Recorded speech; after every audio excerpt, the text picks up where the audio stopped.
Hi, in this workbook I'm going to show you how to insert references.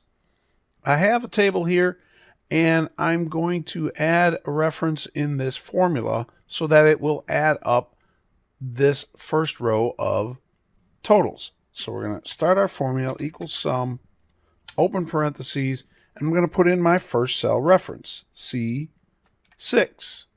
And you see it highlights that cell. Now I'm going to add a colon because that represents through. So we're going to tell it to sum the range C6 through F6, close our parentheses, hit enter, and we've got our total. But we see up here, we look at our formula, and it's using those references. We inserted references of those cells into that formula. And of course, if we use our autofill, we fill it down, it copies that formula and fills it down.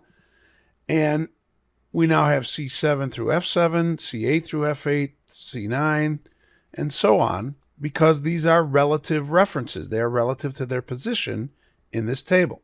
We can also go ahead and use our references up here. Equals sum. I want to get a total of all of this, so I can start with the first reference, C6, through F11. And again, we see the range that's selected. Just like that. Now let's go ahead and let's take a look at this next sheet here, and we'll look at absolute references. I'm going to write another formula in here to calculate the total commissions, and we see our commission rate is 12.5%. So we're going to equal sum, and we want G7 times F3, and we see that our 12% is, or 12.5%, I should say, is 67,256. Great. And we'll go ahead and we'll autofill that. Whoa, we got lots of problems there, don't we? What happened?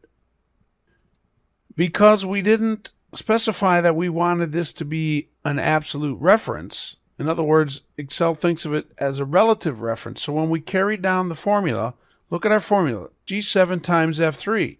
When we come here to H, we see it's G8 times F4. So this is right, but the F4 is empty, which is why we have no value here. Same with this one, F5. Look at here, F6. Where's F6?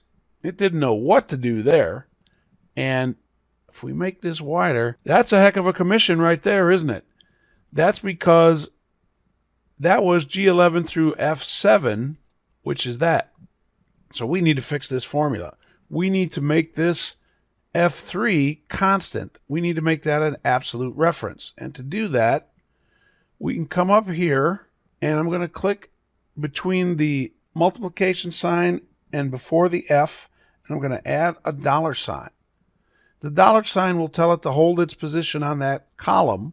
And if we go ahead and put one here between the F and the 3, put another dollar sign in there, it's going to hold that position for the row. So now, if we go ahead and fill this down, we should have what we're looking for. And when we come ahead and look at the formulas, it is now G8 times F3, G9 times F3, G10 times F3, G11 times F3, and G12 times F3, because by adding those dollar signs before the F and before the 3, we told Excel, make this an absolute reference. Always keep that part of the formula focused on that cell. So now you know how to insert references in Excel. Thanks for listening, and I'll see you next time.